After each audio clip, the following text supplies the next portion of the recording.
Hey, I'm Nate Flax. I'm Noah Longworth McGuire. And this is Talking Lion. Talking Lion is a podcast focused on artist-to-artist conversation. We're primarily artists, a duo called Sleeping Lion, but we've been lucky enough to write, produce, and hang out with so many incredible rising artists since we started our project.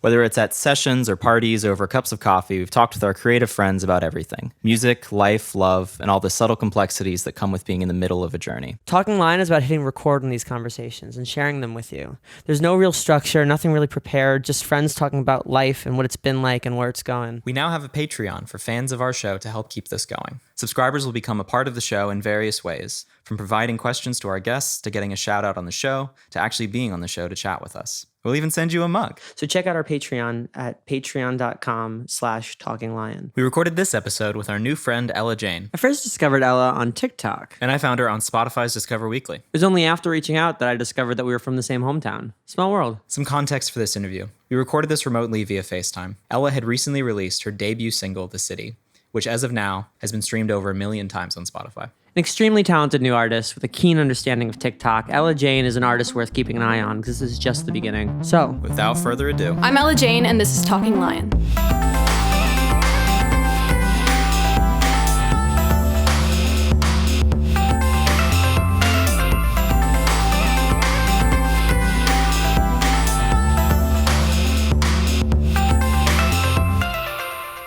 well, hello. Hello. It's nice to meet you. You too. This is like the first time we're technically meeting, but it's yes. It's cool because I feel like this was like the internet doing its job well. And it was bizarre because it was also just TikTok. It's not even like it was like mutual friends or anything like that. Or like Discover Weekly or whatever. No, but that's the thing. Okay. I actually heard your song on Discover Weekly, like independently of Nate discovering it. So it really is a tale of the internet doing its job. Crazy. Thank you guys so much, by the way, for talking about my song. That blew me away. Of course. I mean, I think one of the reasons we started doing the chats was just to like amplify what we were excited about. And there's always something really cool about like just, I feel like we don't get an opportunity as much anymore to just like discover new stuff. Because I think you followed us first. I did. I made a dumb video. I don't remember the video. I don't remember thinking it was dumb. But I appreciate that. Yeah, no, I played like, I don't know. I always liked the sort of Charles Cornell or something who like played along to like the people on. Yes, so the piano guy who did the like Cardi B. Yeah, the Cardi B one. The Cardi B one. That should be in a museum. That's like a beautiful piece of content. Tattooed on my forehead. Like just preserve the culture. Mm-hmm. Yeah, no, I made one of those, and then my like goal with TikTok was just like watch a lot of it, understand it, make something, hope it does well, kind of thing. Totally. And that one kind of like did the thing. Yeah. To the point where I don't think I've made a video in a month. I'm like, I did it. I'm out. Yeah. No, and it's such like a losing game. Like you have no clue what people are gonna react to. But I feel like I am really enjoying it right now. I mean, besides the fact that it's a total time suck, and I haven't looked at my what's it called? I haven't looked at my screen time in actually a month because I'm mortified at what I'm gonna find. I'm so scared. But TikTok 600%. Oh, it's crazy. Like those notifications, I have to turn them off. I'm like, they make me sad. But like I just feel like at least TikTok from the point of view of like someone who I have one song out and I'm just trying to see what will happen. It's just I feel like it's the only platform right now that's truly dependent on just what people like. It has nothing to do with like algorithm. I mean, it has to do with algorithms based on what people are reacting to, but it's just like very pure, and you get to like witness what people are liking, and then it just takes off. It's really cool. Well, I think, and not to be like we are slightly older than you, but like I think that you're more like naturally inclined to like. I feel like I had to understand it. Like I felt like sort of an outsider kind of coming into it, whereas I feel like a lot of art, like the younger artists that we work with, and like our younger friends, just completely understand it from the get go. But there is, once you're in it, like there is this like natural feeling of just interacting with the content. Like I was surprised that a lot of the comments were actual genuine comments of people like tagging their friends and reacting to stuff. You don't see that anywhere else, really.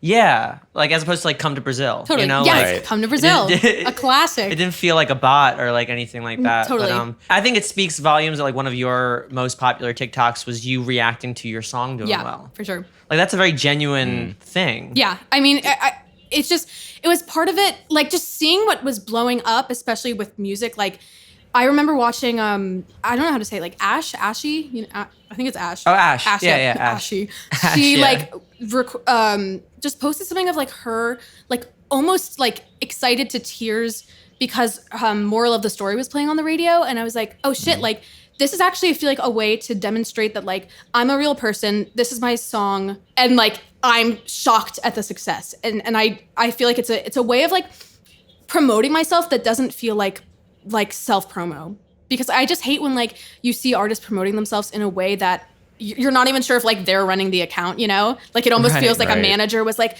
the new but it was just really crazy to see the reaction from that. And what is amazing is like I got really addicted to the Spotify stats and stuff like that. And what's crazy with the city is right now it has 11,000 saves, and before I even got on any of the big like editorial playlists, almost all of the saves were coming from like organically. Like it would be like the other portion of the pie chart that's like coming from elsewhere, not just from playlists, not just from Spotify. So that just made me so happy, because I feel like what I was going for was actually accomplished, where it's like people were reacting to it and they were telling their friends, and it just kind of worked.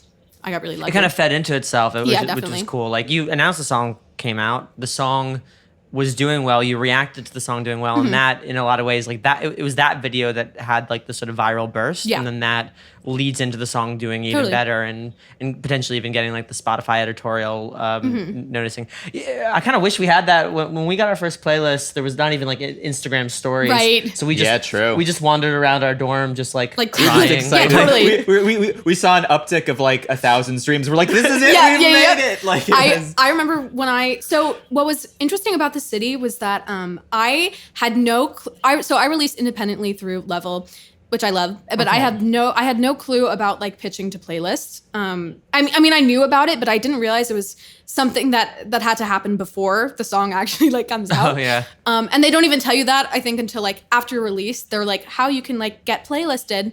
And so I was like, oh fuck, like I missed the release date. Like, this is it. The only people who are going to hear it are like my parents. And then I'm going to have that awkward moment where people are walking up to me in school being like, haha, your song. And I'm like, I don't want to deal with you. But somehow, it wasn't even TikTok, I think, that sparked it, because the first TikTok I made was a reaction to getting playlisted. So I didn't think I would be playlisted at all. But I think the song was just doing really well from first impressions. It was getting like consistent. People were actually listening and like reacting to it.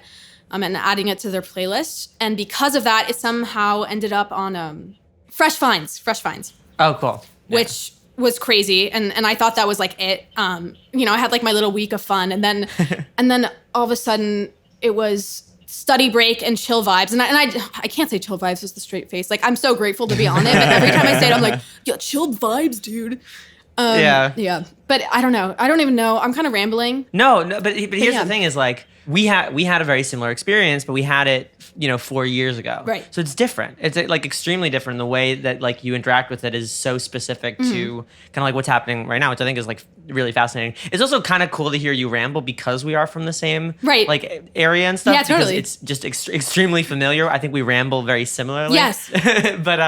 But yeah, no, I think it's just like kind of the perfect storm, but it's cool to sort of see, I don't know, the sort of new way that people are discovering stuff. No, I was just saying, and I think also with TikTok, what people were reacting to was the fact that like I'm an independent artist and I put this out myself. I like really try to stress the fact that like I'm in high school, but just because like it was something that was so like just personal. Like it was just, I was there for every step of the process, and like I was involved in everything. So it was just like my baby. Like I was like letting go of the song and I was so nervous. But I think with TikTok, part of what people were really reacting to was the fact that like I don't even know where I was going with this, but I don't know. I was just like, holy shit. Because I remember being added to Fresh Finds.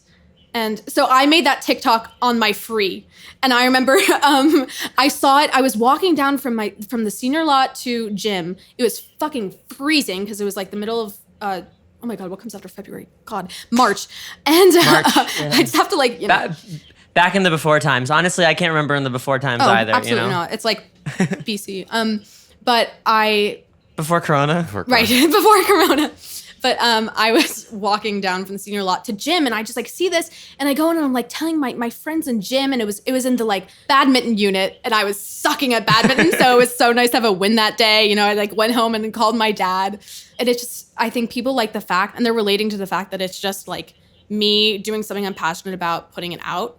And so that was just really special to witness for my first single. It does make me very scared for the next one, though. I feel like now there's a lot of pressure to live up to that. But it's also like, I feel like every song has a life of its own. Like there's no two releases that are the same. Right. So, maybe it's not the same sort of streaming situation. Totally. Maybe it gets a sync instead, or maybe it's not the same playlist situation or TikTok situation, but like an a cappella group, right.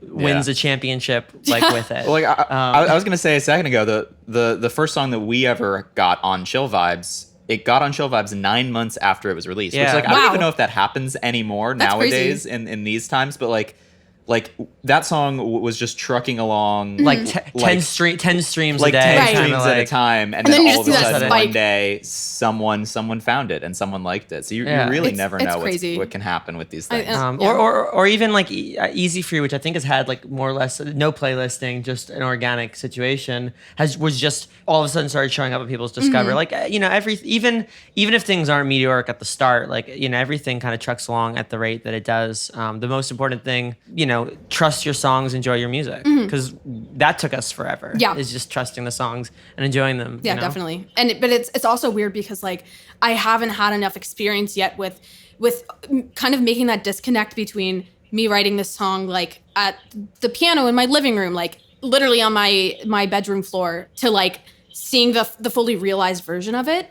And especially it's a weird time now because like I'm working with like remotely with producers, and I'm trying to learn a little bit about production myself, but it's just like so weird to like let go of that song. And it's a little nerve-wracking, but what I will say is at least now that I know about pitching the playlist beforehand, so hopefully that will help me a little bit. Absolutely. Yeah. Well, I was gonna say I'm a fan of your other TikTok exclusive song, Oat Milk. Thank you. Oh my God, that honestly, somehow I think it's the best thing I've ever made. Like and of course my dad was like, oh, we have to like pitch that to Oatly. Like, okay, Dad. But I had, it came from a dream, like, which had never happened before. Cause I remember reading something about, I forgot which song, but some Rolling Stones song or like Beatles song, either Mick Jagger or Paul McCartney was like, yeah, I had a dream about this. And I was like, that's so fucking badass. Like, I want that to happen.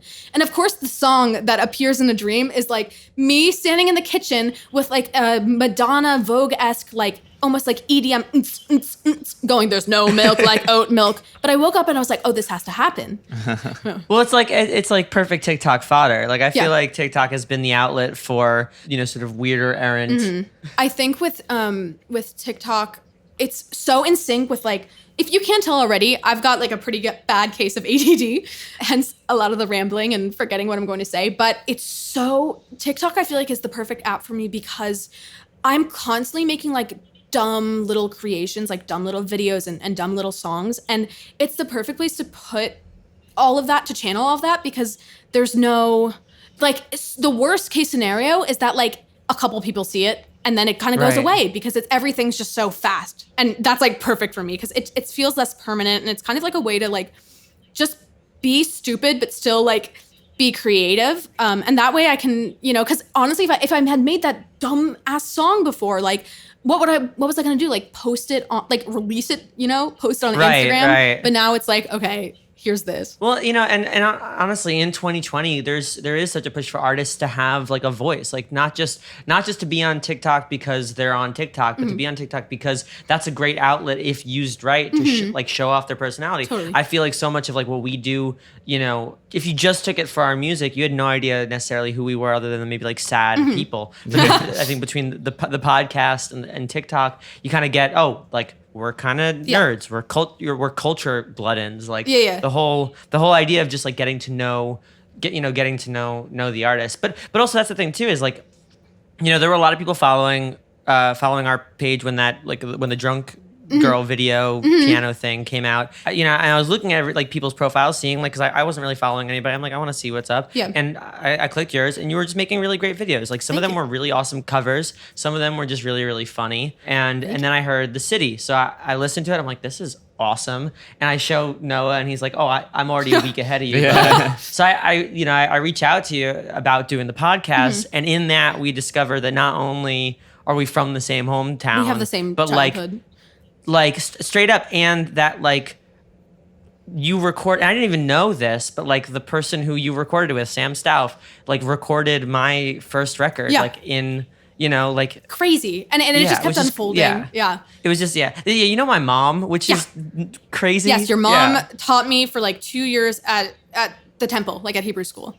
Like So it's just one of those things that's like, I don't know, you know, I don't necessarily believe in like the fates and all that, whatever, but it was just like one too many coincidences. Of course. It feels like a little like, oh yeah, this is supposed to, Well, it's just funny too, because it's just like, oh, I really love like the production, and I think the audio quality is fine. And like, it's because I know that, that oh, totally. person. It's familiar, you know? yeah. Like, but to tell, because, you know, I guess we are 4, 5 years, 6 years removed, but in the same area. Yeah. What was it like?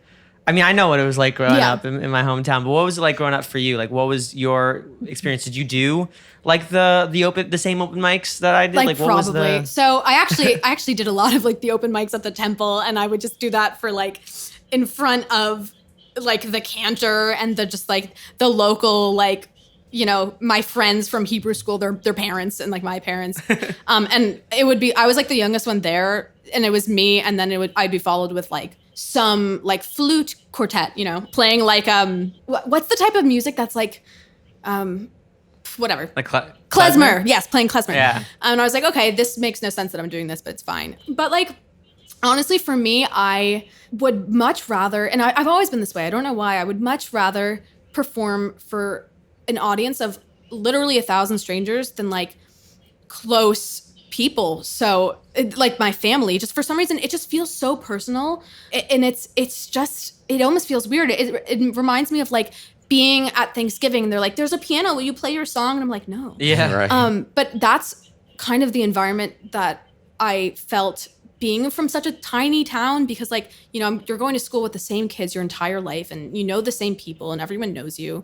So I feel like being a part of that and like learning how to actually put out my voice and like put out the content that I wanted to make, it was really important for me to kind of face that fear of like people that I know and people that maybe I'm not friends with, but like people are going to judge me, people are going to see me, and I just have to deal with that. But I think because of that, it's made me like so much more appreciative of, I don't know, like my own identity, which sounds so ridiculous. It sounds a little like self-involved, but like I was just like, okay, I kind of phrased that a little weirdly, but I just feel like it really gave me kind of the strength, for lack of a better word, to just like keep doing what I wanted. I also like, when I was in middle school, I started a singing, like a cover account on Instagram, and I was like mortified. It used to be called like ukulele, which was already, there's so much to unpack. There's a misspelled pun, because if it was technically like ukulele, it would be ukulele, but that was taken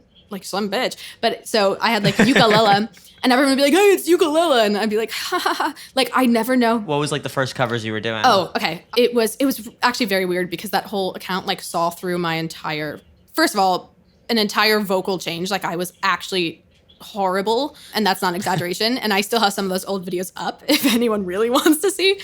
But I was doing a lot of like Ingrid Michaelson. Nice. I really loved classic Ingrid. ukulele, of course, content. classic. The Let's Get Rich. Yes. Riptide. All right. Riptide covers galore. Like, oh my god, like get a grip. More than one Riptide Like 4 cover. or 5 Like Riptide. every couple months, I'd be like, haha, you guys know, you guys, as if like the people following me like are like my fan base. No, I had 400 followers. Right. But I'm like, you guys know that like, I love this song. And that was also back when videos were like 15 seconds.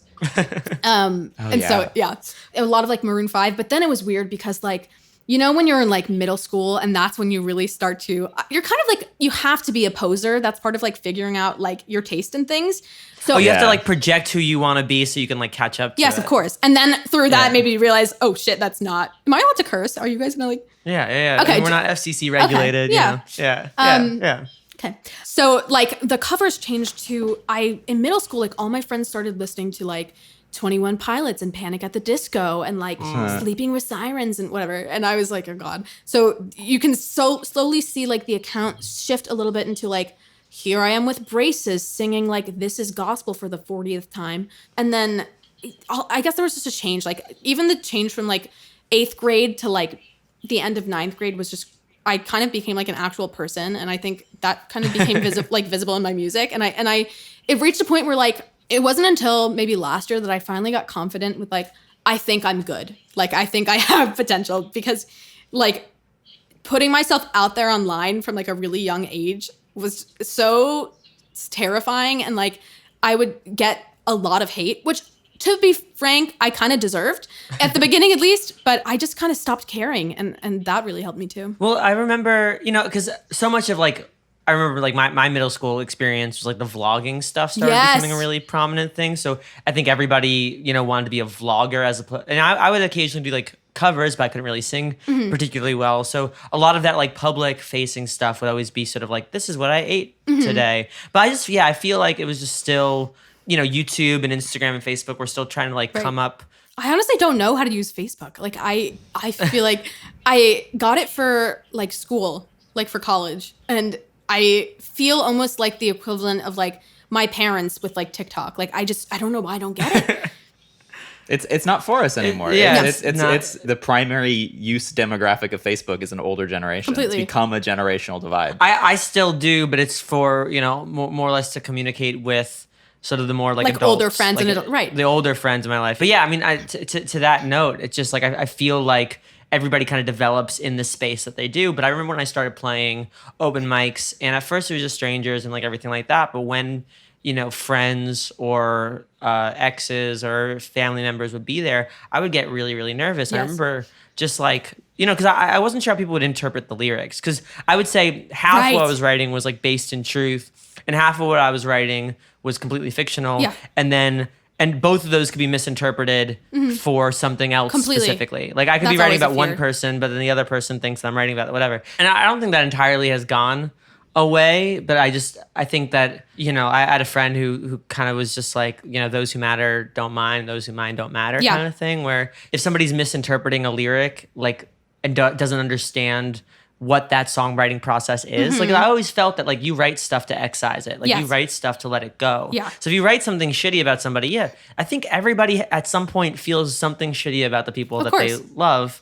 That's kind of what it's about. But it's also equally hard to do that when you're in such a small town, because there's not really like, I was constantly stuck, and this also goes outside the realm of songwriting. Like I was kind of stuck between like, I know that if I put out this like video or this like cover even, like that I'm subjecting myself to like judgment of like people that I'm gonna have to see at school tomorrow or like see every day. And like if I put out when I started writing really and like putting out my music, I was like I was much less honest in my songs. And I think that's why I've gotten better, just because I kind of was like, fuck it. But like I used to just be so afraid of being honest in my music, because it kind of was impossible to be that and like go to school the next day. Especially for me, I was just like so self-conscious. Well, you have to just not care. Like you have to just like, which is so hard. I think in high school, I had a friend who wound up becoming like Vine famous in high school because I think, people made fun of him for it, and he was able to brush it off. Yeah. I think because he just never really cared to begin with. Yeah, of course. Or I think that he was like, this ship has sailed, but I'm getting what I need sort of from like, the calories of validation from Vine. Whereas like, I didn't know what Vine was. Yeah. I never really was into like short form content until I guess TikTok. Yeah. But also, whenever I would try to make anything, I was in a band, I was playing, people saw, but like I had the shield of like, there was a popular girl in the band. Right. So she could just sort of block everybody off. But the moment I did anything by myself, it was like, it's scary, it was definitely. like, it was I was defenseless. But you know how those small towns be. You know? Like I do know how they be. We did it. Yeah.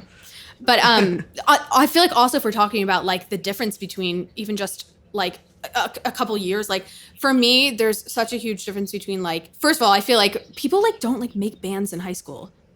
I don't know why. Like I don't know why anymore. Like I feel like I was like the last of the unicorns, probably like the last of the bison. I guess part of it is we listen to less bands. Yes. I think the mythos of like of like being in a band. Like when I was in middle and high school, like Green Day was like a pop act. Like Green Day was like the pinnacle. But so was like music. The Naked Brothers band. They're like get your friends together and make music. Yeah, like that was part of it. But now I imagine it's a lot more fashionable for people coming up and doing music to be like bedroom producers. Yeah, like definitely. Totally. Everyone wants to be, everyone wants to find a producer or be a producer versus like getting together with like who wants to play drums anymore? Like that's not a thing. But I mean, you have that also like unfortunate a result of that is that like these younger kids are being so exposed to social media. But like I just remember being shocked this year, especially because like all the 9th graders were walking through and they looked great. They looked like older than me. Like I'm walking through in like an old like stained sweatshirt and like leggings and they're coming through with like chains and looking all like TikTok grungy. Like it's just a different universe. But keep in mind too that like your universe compared to us, it's right, exactly. It also feels like a different. And I think my brother's maybe even like 2 years older than you, and that felt like a different universe. Right. Like I feel like everybody's ultimately informed by like their pop culture, and I almost feel bad for people who feel the pressure to make it happen now. Right. Like I think so much of what was nice and then wound up like being kind of shit about music was hearing this sort of pressure in my ear, like, oh, you got to make this happen. Right. Oh, you got to look like this or be like this. Of course. Like by the time you're 18 or else nobody's going to fuck with you ever. Which is obviously not true, but I feel like so many people now are like seeing, Charli D'Amelio and like all these and like young, Billie Eilish. Like young, and Billie Eilish. Like these younger people who are like making fully fledged artists. Making millions of dollars in brand crazy. deals. And I'm just like, I don't think I'd be able to like psychologically handle myself if I had like any kind of pressure like I do now. Yeah. At 18, Which is why I feel like I'm lucky to be in this sweet spot and not implying that I'm gonna like be like, I don't know why Charli D'Amelio was the first off my head, but but I feel like I'm in this kind of sweet spot now where like I am very young and is the start of I guess my career, but like it's just me, there's no like I don't have that huge of a fan base, and it's just like I'm just kind of getting to experience this without it being like too much. And I also feel like that's why being out of school right now, I mean, it does suck that my senior year is totally cut off. Like we're fighting for an in-person graduation, which is next week if it happens. Right. But you're the generation that like started high school with Trump going into office. And ends it with the coronavirus. Yeah. Like that's a terrible year. Not a terrible year, like a terrible graduation class. Such a weird. Like, and we were the born like right after 9/11. I was born like 2 months after. Oh wow. It's just like a very strange like time for us. But I guess the upside for me is that like I've had so much time to do the music that I want and like to write and focus on like maybe trying production and stuff. And I don't really have to. I mean, I kind of stopped caring about judgment from people in my school a couple of years ago. Like I passed that whole middle school insecurity thing of like, I don't want people listening to this because I was like, it's going to happen.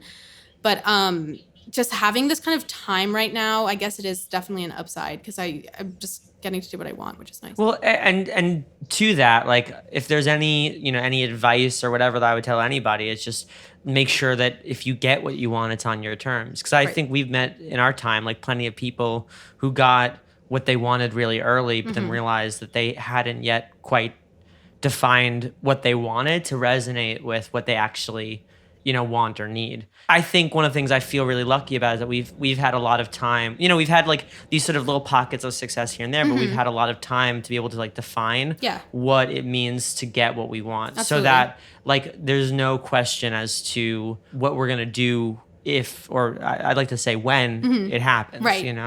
Because if it happened, if it happened when we were in college, like. As we desperately wanted it to. Maybe we wouldn't have gone down the songwriting production path. Totally. There definitely wouldn't have been a podcast. Like maybe we would have like we've saw plenty of people where it did happen for them and they toured for 2 years and then just like didn't know what to do with their lives because they hadn't seen anybody for 2 years. Definitely. So a lot of the patient stuff winds up being like a blessing in disguise. That I think it took us a long time to actually realize. Yeah, that. and what I was going to say with that was just that like.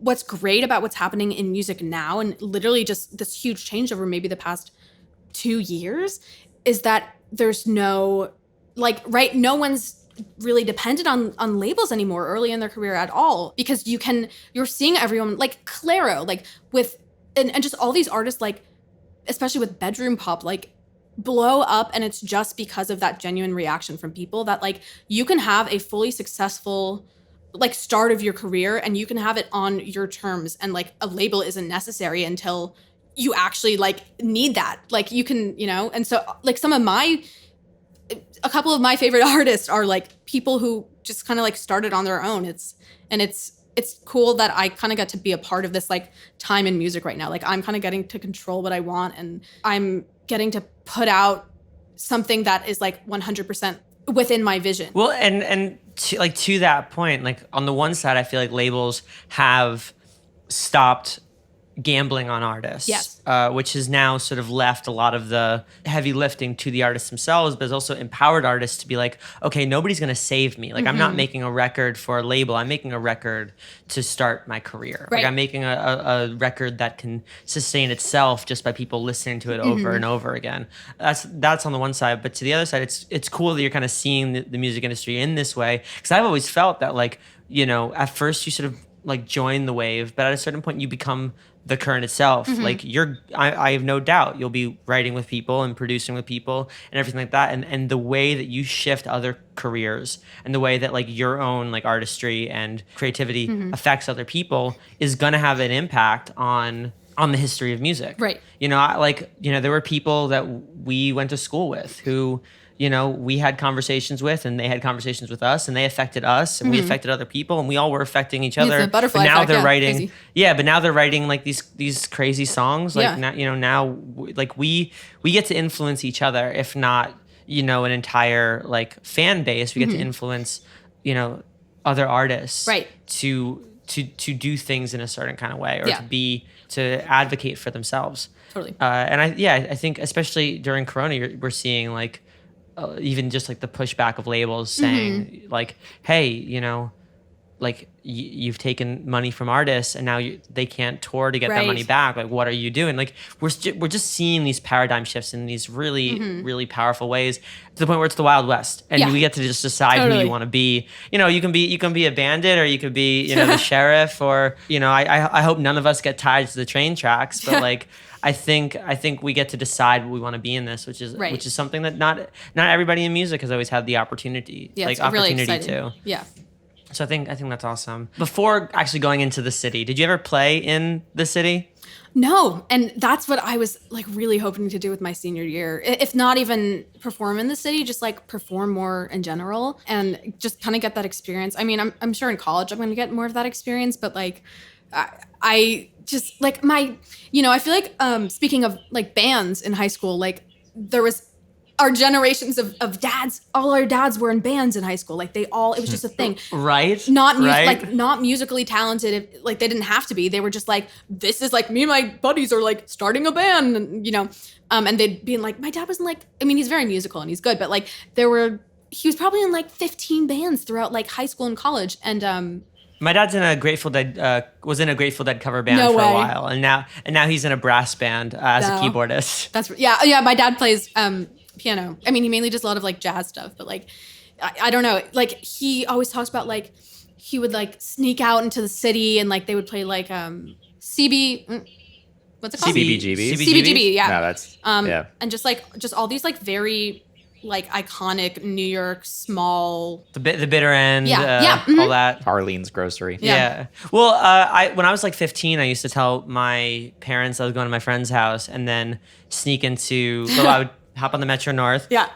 Sneak into the East Village and play at the Sidewalk Cafe on Avenue A and 6th Street. Mostly because I heard a rumor that Regina Spektor played there. That was, like, the start of my, like, oh my God.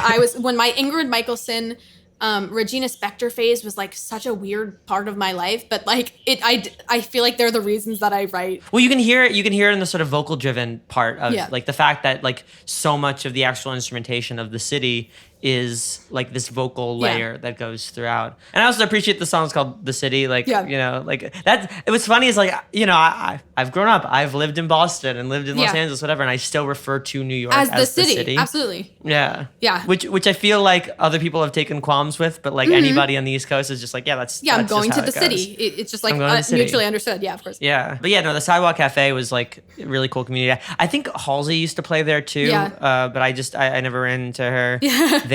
It was just, you know, Florence from Florence and the Machine. Wow, yeah. It was just like one of those like weird hubs of, I don't think it's doing open mics anymore, but yeah. I used to sneak out to play the Sidewalk Cafe. That was like my big rebellion. I mean, the problem with that now is that like now, like my parents track me. Like they don't like track me, but if like, right, yeah. You know, I feel like I remember the tracking thing is like kind of crazy, but like one time I had a lesson in like a chorus lesson. Like I had to like, you know, when you like leave class to practice like sight reading or something. Right. And this was literally just last year. And so I have a twin brother. And so like I came out of the lesson with like 20 texts from him and like 30 missed calls from my mom because I was in a slightly different part of the school, and on the tracker it had showed up that like I was like somewhere else, and she just started freaking out. But you know, so it's just like I don't think I could get away with that. Yeah, I guess it was just a lot easier to lie to your parents. Yeah, I know. In I like really missed out on that. Or 12. Yeah, you know, they couldn't really track my flip phone, my NV2. No, I think I'm anachronisming my life, because I definitely had an iPhone by a certain point, but the whole idea of like tracking was like a big no. Like when like Snapchat like introduced it and everything, like Snapmap is so creepy. I'm still in ghost mode with that. I mean, likewise, but yeah, it was one of those things where it's like when like the find your friend, like my two best friends, we were so close, but when that happened, like we were like, no fucking way. Yeah, of course. Like I don't. Not that I'm like ever gonna. I still when people are like, oh, I like location share with my friends. No, I don't. Like I can't. I don't get it. I'm too like, much like a paranoid skeptic to not at least like some part of my brain is thinking like government involvement, like right, right. Yeah. Well, I guess for me too, it's just like I like to consider myself a very open person, and I feel like one of the marks of an open person is that you don't necessarily have secrets, but it's always a choice. Like I feel like what makes me an open person is that I get to choose to share what I want with the people I care about. Which is why like I respect my privacy despite very openly destroying my privacy. Right. Yeah. It's the act of choosing. I feel like if somebody knew where I was or what I was doing, it would be different, because that's taking the choice away from me to share it. Right, of course. And I think 99% of the time I do share it, but like it's definitely one of those one of those things. It's a weird So I'm curious how the city kind of came to be, especially because you wound up working with Sam on it. Like just like background there, like I knew Sam because my friend was in one of the pop punk bands that would play in the area with Sam's band West Meets West. Right. So I would play with them, and then like occasionally I would like record, you know, keys or vocals or something like with them. And Sam like ran the studio at Mercy, so he was like, if I ever needed to record stuff, like we could. And he wound up like recording my folk record when I was like 16 or 17. How much older than you is he? I don't know. I don't know how old he is now. I think something in the ballpark of like 8 to 10 years. Yeah. Because he was like married and like had a job and like a life. Yeah. By the time we met, you know. But I hung out with this much older crowd, like this sort of pop punk scene. Right. Oh, I wish I was a part of that, honestly. If you haven't checked out like Anne the Traveler or like W.C. Lindsay, which now goes by Cara Cara, like that was sort of what was coming up. American Pinup. That was what was coming up at the time. Them, like, really, really. If you're really into like that kind of like punk, post rock scene, that's definitely. But yeah, that's how I knew Sam. Right. So the fact, like, I'm very curious as to how you wound up meeting him and how this sort of city came to be. So it's kind of like a multi-part story. So the city took place. It was one of those things where I'm the type of songwriter, which sucks, and I'm really trying to change that. But like for me, my best ideas and most of my ideas just come like spontaneously, which sucks because like if I'm trying to sit at the piano and write, it just doesn't happen most of the time, or at least I mean, I'm the same way. People are like, "How do you deal with writer's block?" I'm like, I don't write. It's like I write when I have an idea. Exactly. You know? It's totally. And like for me also, I need to have that sort of match between a concept and the music. Otherwise, I won't finish a song. Like I feel like I need a reason to finish it. But so the way that the city started was I was in the shower and I was listening to Robbers by the 1975. Oh, nice. And then I was also listening to like favorite song. And I was also listening to like Somebody Else came on and I love that like the like pulsing like and I jumped out of the shower because also with my like ADD brain I was like I'm going to forget it and it's gonna be gone forever. So I like ran to my room, like shampoo in my hair, and I recorded just give me a second. And I have that still in my voice memo somewhere. And it's just like me mumbling. Like I knew I wanted the and I knew at the end I wanted the like, when the silence gets too loud, I feel you calling me home. When the silence gets too loud, I feel you calling me home. That, I kind of left it at that. Oh, well, actually, I started, I heard it so clearly in my head, like the and so I went on GarageBand and I kind of like on my phone and I made this kind of loop where I just stacked harmonies of me like right? And there was no beat, there was nothing. It was just that. And I was like, okay, I have this and I like it, but I don't have a song and I'm not going to pretend I'm like a one-woman a cappella group. So I kind of just left it. And I was like, okay, like whatever. And then I just like what happened, I had been searching for so long for lyrics to fit it. And it just felt so like, you know, when it just, lyrics just don't feel right with something. And I didn't want to force it. But then I was just kind of it was last summer. So the summer before my senior year, I was just at a point in my life where like my friend groups were really changing. And I was just like, because the song is just about like growing apart from someone and like how that kind of feeling of like wanting to be attached to something, even if it hurts you, and like kind of like that battle. And I just remember like I was sitting outside on my porch and I all of a sudden like I just like felt it. This was like months later because I had written the original in like winter of my junior year. And so I was just sitting outside and I pulled out like a bunch of sheets of printer paper and some like Sharpies and I started writing down all these lyrics about like I was like, okay, like I want like this metaphor with like, oh, like an apartment, like this is, I'm in an apartment and like so I had this like I still have it in my drawer because I was like, oh, I want to keep this. It's pages and pages of green like magic marker like chicken scratch. I can't fucking read anything I wrote, but it says like once in a while I'll see something that says like the picture frames are tilted, you know. But I was just like, no, like well, I love the hardwood floor line. Like, thank you. Yeah, that's my personal favorite line of it. Yeah. Your shadow stained the carpet, so I got hardwood floors. So I sat down at the piano and I finished the song in 20 minutes. It just was one of those things that happened. And those are always like, I feel like the best things. It was just kind of like, I was like, oh, like, wow, like this is something that like means a lot to me that I like. And it just like has everything that I kind of like wanted. And I also like have constantly kind of been in the struggle, especially over the past few years as I've been really, really working on writing and like trying to get better at songwriting. Like what is my style? And this kind of just fit that sort of place where like, there's not a genre. Like it's kind of like alt pop, I guess, but it's not. It's very distinct. Like it's very distinctly you. There's like echoes of like Maggie Rogers. Yeah.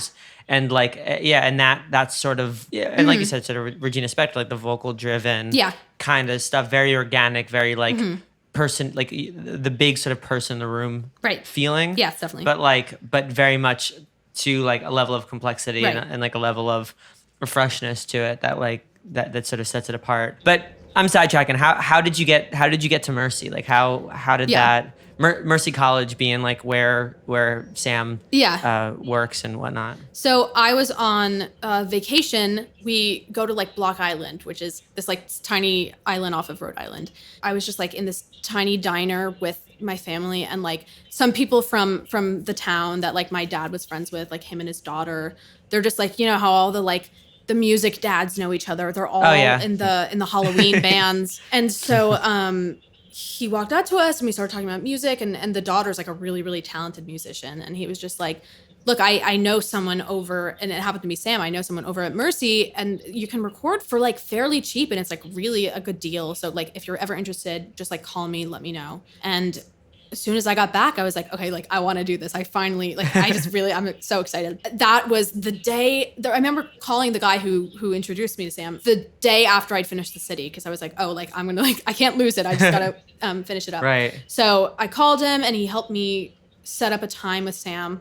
And I remembered you'll probably understand this. The studio was so hard to find for some reason. Cause it's in this little parking lot in the back. And I drove there alone and I was just like, you get lost in the hallways and everything. There's so many. Yeah. I went to like summer camp when I was 2 or 3 at Mercy College. Yeah. So getting lost in the hallways felt like when you have that dream that you like have regressed. It's like a kid. Yeah. Like I was actually like having like an anxiety like thing just being lost in Mercy College. You know, feeling like I was 2 or 3 years old. You know, and it also reminded me of getting lost at Driver's Ed at Mercy. Trying to find the bathroom. Driver's Ed there, right? But so I finally found him, and I played him a couple of songs, and we decided that The City was the one that was like kind of the most hashed out because the thing that the reason why The City took place over I think maybe 3 sessions, a couple of weeks apart. And the reason why it was such a long process was because Sam kind of explained after the first session, like it was like I had like lost some of the original files, which is already hard, but I'd imported some of those vocal like, and we kind of just built it off of that. A lot of people actually think that that's like a piano, like there's the only like synth or keys there are just like for like embellishment. So the whole thing's just like so we had that, and we had the kind of sections out, but he explained at the end, he's like, it's so important that you trust my taste and that you like what I'm doing with it. And please be honest, because the issue is I'm not really the type of person who makes like quote unquote beats. Like I don't like my specialty is like recording and mixing.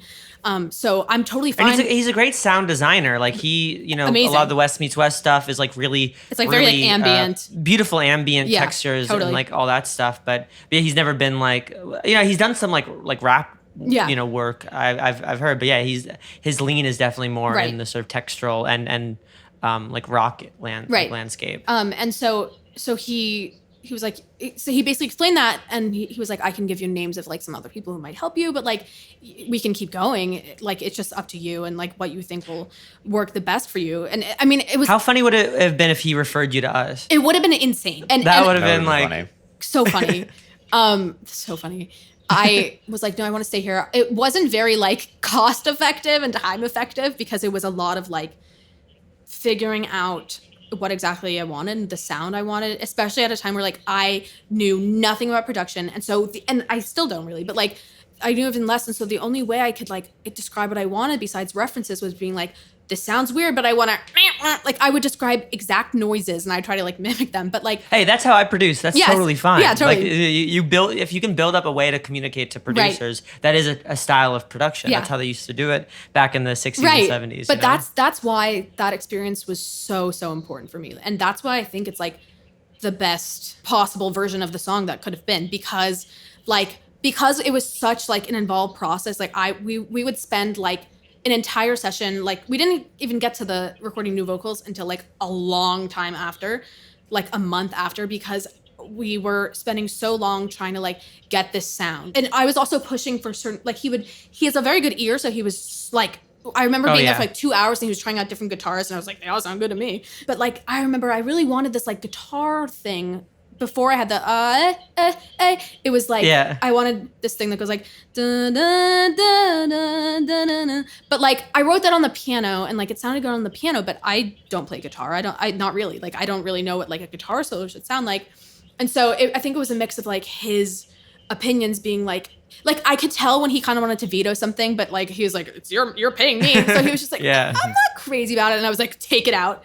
And that was first of all the best decision I could have made for it. I can hear it in my head, which is just making me totally a little homesick. But yeah, but like it was just so exciting to finally experience. It made me like so passionate about production. Like when I'm going to school, I know that I want to like focus a lot on it because it's just so like there's nothing better than that moment. I remember it just wasn't quite there, and I didn't know why. And he was going through a bunch of like different ARPs, and we finally got this like Maggie Rogers-esque ARP, and it was that moment where we were both like, like, you know, when you like get so excited about a noise, we're like, oh fuck yes, like that made it. And I don't know, like I just kind of fell in love with that moment of like, oh, this is what I want. This is what's in my head that I didn't know how to articulate, and it's just so much like trial and error. But like those couple sessions were so valuable to me because I just got to figure out like how to do what I wanted and how to try and like get there and like vocalize the sound that I wanted. So I think that really changed my view of like the mix of production and writing, because I feel like they're so. Well, that's like the high that I chase. Like I feel like that's like such a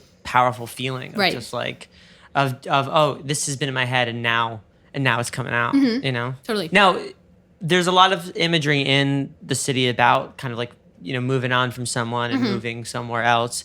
Was that kind of indicative of like this sort of next transitional time in your life? Yes, definitely. Because I like growing apart from friends is it's like a natural thing, but it's so like it hurts so much because it's basically like a relationship. Like you spend so much time invested like in someone and like you love them, but it's just not like the same as it was. Like I just remember like my old friend group, like there was nothing. I love them, but like I don't know. I think we are just becoming different people and going different directions.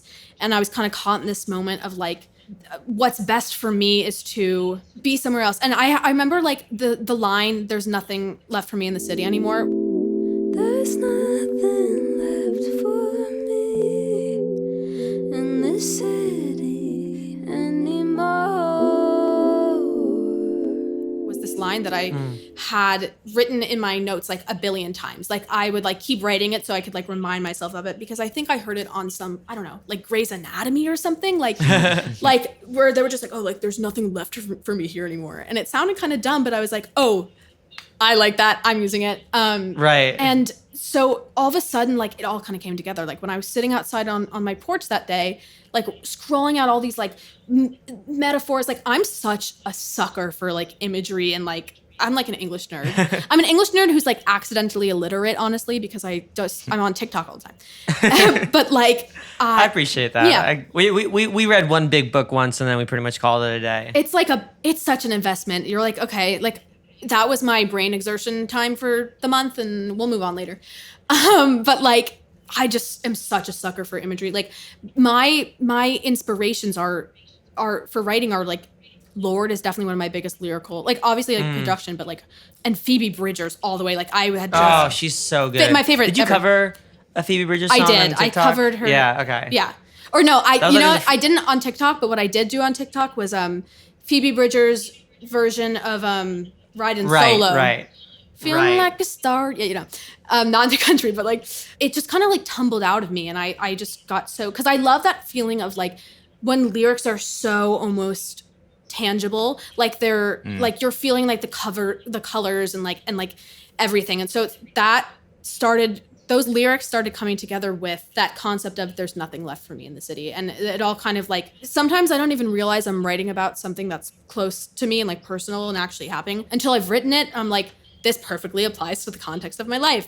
And so it just kind of all came together, that metaphor of being like, this is like a loved place, like a lived in place, but I just like can't anymore. And also like I have really bad insomnia. So the like, I don't sleep anymore. And the whole idea of like finding peace and I need sleep. Like I need to get away from like, even though I love this place, I need to get away from the chaos. But like for me, like a line that was kind of important was at the very end when you have those kind of like rounds, and I said like when the silence gets too loud, if you call me home. That was the line from, you know, all I had was the that feeling of being torn between like not wanting to move on from like a stage in your life. Well, I think the song resonates for for a ton of people, like regardless of where they are, because of the fact that it is about not just like this one specific move, but like any kind of transitional period. Right. I feel like even, you know, in the weird times that we're living in now, we've had to go from the transition of, you know, hey, like we're in the city, but like the bars aren't open anymore. Right. The shows aren't here anymore. Like we Definitely can't go our, on the subway. Can't go on the subway, you know, can't see our friends. Like, and I used to visit New York, like, you know, twice or 3 times a year, and I can't do that right now either. So it's pissed just, about that. Yeah. Yeah, it's like one of those things where it's like, yeah, you know, even if it's not about your specific situation, I feel like it resonates with a lot of people, and that's why I think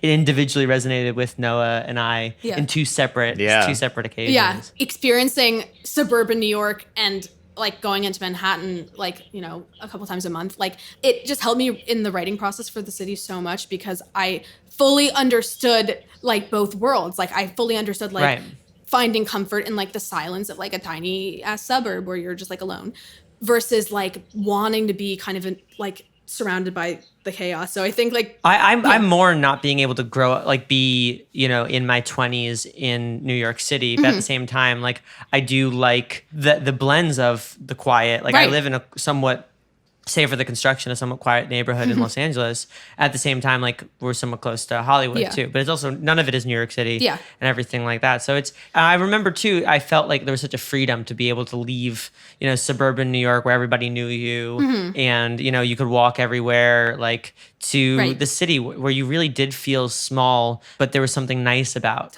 being small for a moment as opposed to being, you know, I think I felt too big for my hometown, but, you know, too small for the city. I totally get that. It was nice to be able to like sort of transition between those two things. And I feel like also that'll kind of like when I go to college, I feel like maybe I'll start viewing that song in a different way almost because it's kind of like that in-between world. And songs will evolve. Your songs will evolve for you throughout your life. Like, I mean, I listen to stuff that we made a long time ago that has a new life for me now that did, you know, back then. On that note, are you ready for the question round? Of course. First question is, what is your phone background? I don't even know. Wait, I'm checking. My phone background is, it's me and my friend Callie. Aw. The power of friendship. Do you have a non-musical hobby? I do, a lot. I like art, and right now I've been spending a lot of time both embroidering because I'm transitioning, I guess. I'm 18 going on 80, but I also have been cutting and dyeing my hair and just making myself look in general like coconut head. Nice. That's a good hobby. Thank you. Do you have any skills that you would like to have? Wait, do I what? Do you have any? Are there any skills that you would like to have? Like, I really wish I could cross-country ski, like really well. Oh, I would do. Do you? No. Okay. I was just like, that was definitely like something I don't know. That was like an example. It was like it wasn't a personal example. It was just an example. That's someone's goal. With the embroidery, you know, you could lump in, you know, churning butter, and you'll be able to keep your family alive through the harsh winter. You know? Survive the Oregon Save Trail. the preserves for the children. Yeah. I wish I could do anything athletic. I was on the varsity field hockey team for 4 years, but only because there was not enough interest in the team to have tryouts, so there were no cuts. So I kind of was just like, I need to do something athletic. I can't do it though. And by default. So cross-country skiing was not too far off, actually. Yeah, you're that technically counts. Very important question. Okay. Would you be a pirate? Are we talking Captain Hook-esque or like? Yeah. I'm the captain now. Like Pirates of the... Okay. Yeah. Yeah, I would be a pirate. I feel like I would love to have the authority to be like, walk the plank, bitch. Or like, you know, simple joys. Love it. The simple joys of organized crime. Mutiny. Do you have any tattoos? Nope. And I'm such a baby. Like with pain, like I don't know. If you had to get one pain-free, what would it be? I'm torn between like, I feel like if I got something permanent on my body, it would be like something that actually had meaning, but at the moment I genuinely don't know. But I also am kind of torn between like wanting to do that and then wanting to just like get a fun design on it or like just like a joke. But like there was a time when I legitimately wanted to get like my the Spotify like the code like graph. The graph. Oh, that's so funny. Like to, you know, because like I'm like, oh cool, it's like a visual representation of progress. Yeah. But now I'm like, I don't know, I feel like I have other priorities. My taste changed so often that I just don't trust myself to like get something because I just might not like it like the next year. I'll be like, okay, well that's that's more or less where I'm at. You have to find the thing. My rabbi actually, when I told him the tattoo, like what I wanted my first tattoo to be, he was just like, I fully condone it, which is actually pretty big for a rabbi because tattoos that's what I are was very gonna say, controversial. Like, is that I always kind of thought that was like a rumor, a Jumor, if you will. Like, can Jews be buried in Jewish cemeteries? Like, of course they can, right? There's a prominent rabbi who's been really fighting with like biblical texts about how like the whole tattoo thing is actually technically cool and all right. Right. And I went to a very reformed temple. Yeah, same. And like and you know As my you know. rabbi actually because my mom works Right. there. No, but my rabbi at this other temple that I went to, my rabbi also had a tattoo in honor of a friend of his that passed away. Wow, yeah. You know, so he was a big believer in like tattoos are important, but he was like, Right. okay, whatever your first tattoo idea is, like sit on it for a year. And I don't think I've had an idea that's like lasted a year Right. yet. But when I do, that's the ticket. Right. Yeah. I already have the blessing though. What was the first concert you ever attended? Oh God, I can't believe I'm actually saying this like on any record, but it was Maroon 5. Ooh. That's not bad. Listen, But it was- Maroon I 5 mean, it was like my like- first favorite band. We've heard like the Cheetah Girls on I'm this so show, jealous. So.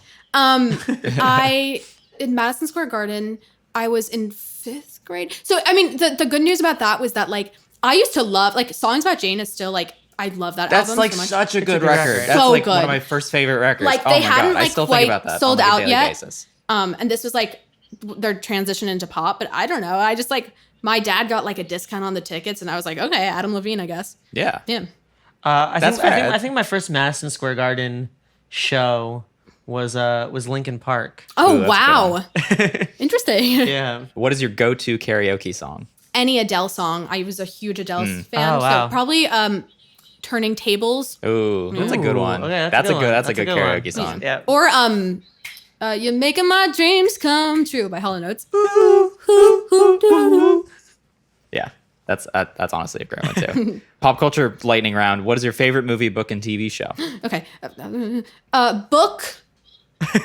Book and movie. Love Call Me by Your Name. I read the Ooh. book and I watched the movie and I wow. loved it. I'm a big sucker for like artsy like coming of age movies. Like Lady Bird is a big favorite. That tracks. Yeah. My favorite, what is it? Book, movie, and what? And Movie, TV show. TV show. Oh, and show. TV show. Oh, okay. I watch an unhealthy amount of TV, but So do we. Yeah. but I will go for like recents. I just finished Brooklyn Nine-Nine. Hey, 9-9. So good. 9-9. And cool.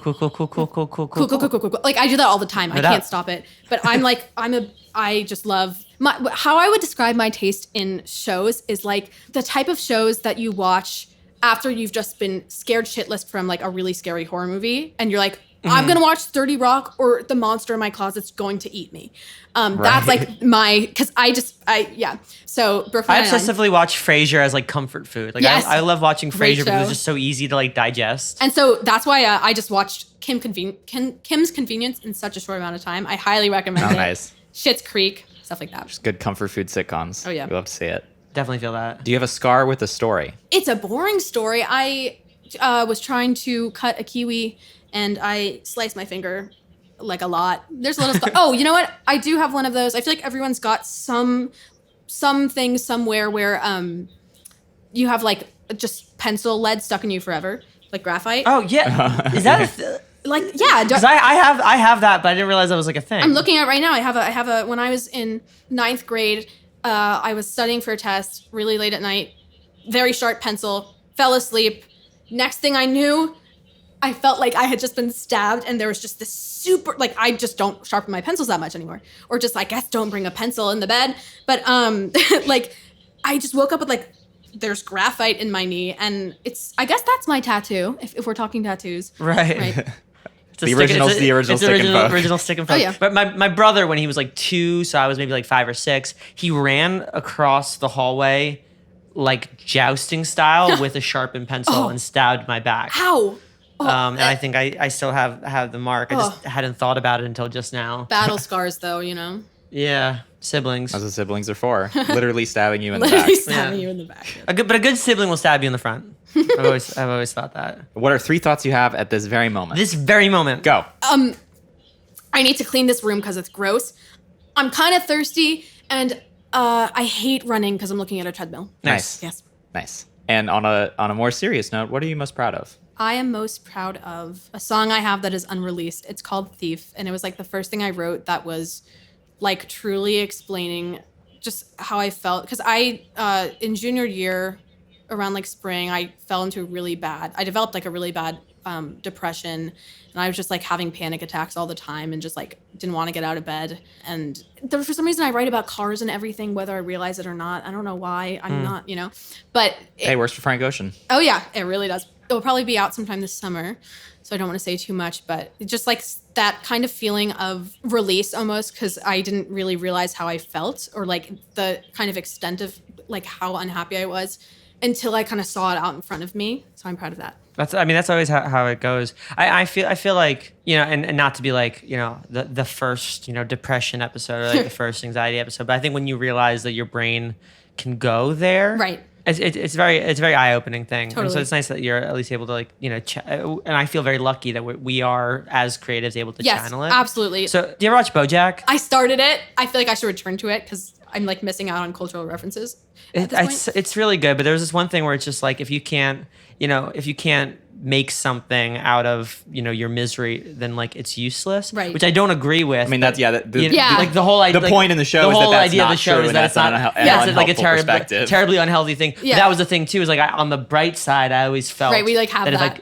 That like at the very least, if we decide to, we can make something Right. out of Like, I think- out of like sort of misery. Yeah. and I think stuff. about a lot. I don't know if you know it, but do you know Lord's song "Writer in the Dark"? No. Oh yeah, that's It's an amazing that's a great song. But like Bet You Rude Oh. did, because it's about like how this guy she was dating would like she'd open up about the relationship and just how she was feeling, and he'd be like, "What the fuck? You're pulling a Taylor Swift on me. You're like trashing me in public." But like she's like, "This is the way that I exist. Like this is how I need to see the world, and this is like my superpower, and you don't touch that. And if you want to be with me, then you got to deal with that." Well, it's what we were saying before about like taking the shit emotion and writing about it to excise it. Right. Oh. Like rather than letting it fester, like Yeah. letting it sort of out in a way. I'm excited to hear Thief. Thank you. Yeah, it's very Is like that stripped going to down. be your next song? Or? It is not. Actually, it's funny. The song I'm releasing next, which it's almost done. I'm hoping to get it out by the end of June, if not like early July. It was for my AP Lit final project. It's inspired by The Great Gatsby. It was like, Ooh. I hope my teacher doesn't hear this somehow, but it was the only book that I actually read in Lit. Honestly, same. Yeah. Sleep and Lion, the name came out of IB film class. Oh, wow. So definitely with I guess, with it there. I guess yeah. like school's kind of valuable. Like, There's some important yeah, parts. it's like maybe to a it. thing. Do you reference Gatsby specifically, or is it more sort of like broad? Is the song ideas? called Green Light? Yeah, I was like really considering it, and I was like, I think that's like a thing. It's Yeah. ringing a bell. I think it's been done. But I didn't put the green light in there. I was like, no. But it was like that idea of, I just found it really interesting that like the idea of throwing 100 parties for someone, just for one person to come and like trashing your house. yeah. And so it's kind of like, it's more like thematic, and it's like, from, I guess, like, I don't reference names or anything. It's not like this is the Gatsby song, but like, if you have read the book, maybe it will change. What's the song called? It's called Nothing It's called Old Else. Sport. Old Sport. Old Sport.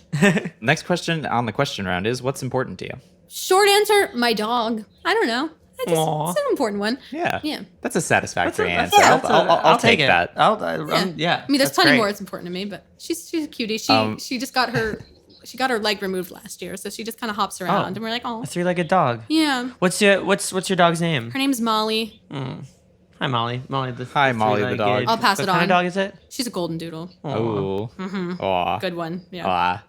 Just a moment of appreciation for Molly. Molly the. Oh, Molly the golden three-legged doodle. I golden will. doodle. Oh my god, she's honestly the best. She's the type of dog that like people who hate dogs are just like transformed, because she's such like she's like has like social anxiety around like dogs, but like is just such a like a human dog that like you're just like, oh. I love that. That's lovely. I'm my little Dustin back home. My little dog. And lastly, what are you looking forward to? Human contact, summer, and college.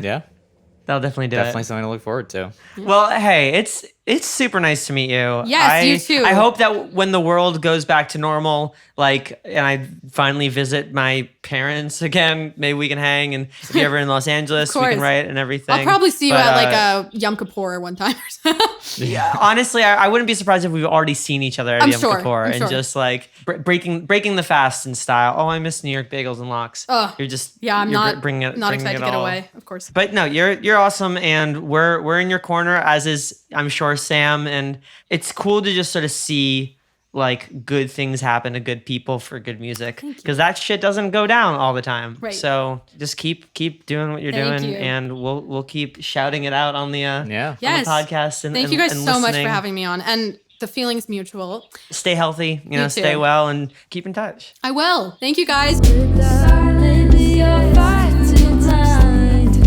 I can't see the stars at night.